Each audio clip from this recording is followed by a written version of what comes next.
Okay, so here we go on instructional number 3. Um, I was just trying to research some of these. Like I said, I don't have any in mind. I'm not currently a teacher, so everything is new to me unless I've heard my daughters talk about it. I haven't heard them talk about this one, but I plan on showing it to my oldest. She loves like history and art. She's in fourth grade, and one is in second. So I think they'll both really dig this. This is Met Kids, like metmuseum.org.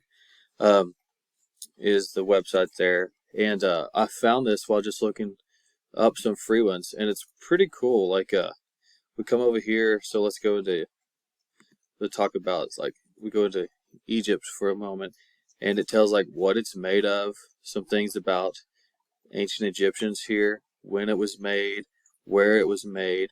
Then it'll do a small video on it. Then it gives you a little breakdown of like what it was actually, who it was built for, after he was buried, things like that. I think this is super cool. Like this even interests me. Like I mean, obviously it's for students, but I think that teachers could definitely use this. I would want to use this. It's kind of like the old school discovery things, like maybe like highlights a little bit if you remember those old books. Um, so, but like the mosaic. So here we have like the Middle Ages. Um, but I think this is pretty cool. So, and then they've got like, so they do have some videos. I haven't been all the way through everything on this, how they make, but they have oh yeah.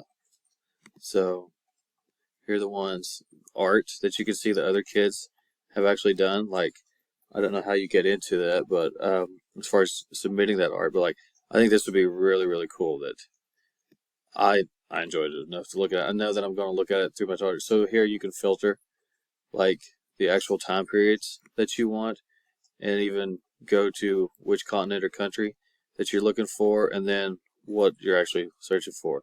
So overall, I think this is pretty cool. It's based off the museum itself. So, like I said, I think it's neat. I think my daughter will definitely enjoy this. She's super into art and history and things like that. So I definitely think, oh, right there, fashion. So that's going to be one that she's really going to look at. So, but yeah, I could easily see this like killing a little bit of time. I think it's fun myself, honestly. So, um, yeah, it's very easy to navigate. So I don't think it would be difficult. I think a very early age group, as long as they could, seems to be read fairly well. So, but other than that, I think this is a cool one, and I'm glad I found this. So, have a good day.